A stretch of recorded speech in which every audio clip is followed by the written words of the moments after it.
Psalm 2. And we might look at Psalm 2 here in a bit, but Psalm 2 is the great storyline of the creation narrative from creation all the way to consummation and the return of Jesus.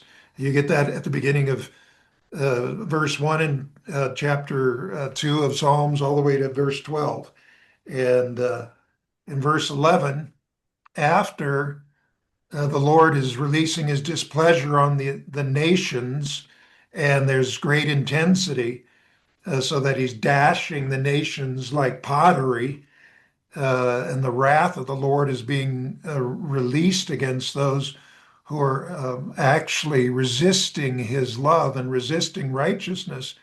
As the Lord's doing that, then the psalmist asks the question, so then what should we do? What do the wise kings do, and what do the rulers of the earth do?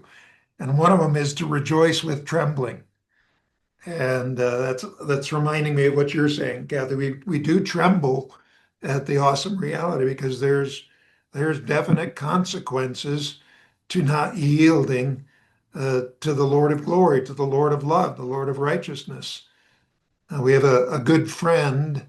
His name is John Thurlow, who has a great line in a song that he sings that Jesus is the perfect enemy of every enemy of love.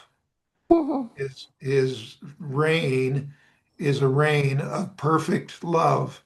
And when people want to relate to other people in things other than love, Jesus is actually opposed to that. And for good reason, because he wants an atmosphere, he wants a realm of perfect love. Our God is perfect love, and that's what he's inviting us into. So when he's righteously indignant, he's indignant against the things that are militating against love. And just like we would as good parents, we're not going to just put up with all kinds of behavior in our household. We want an atmosphere that's going to be conducive for love.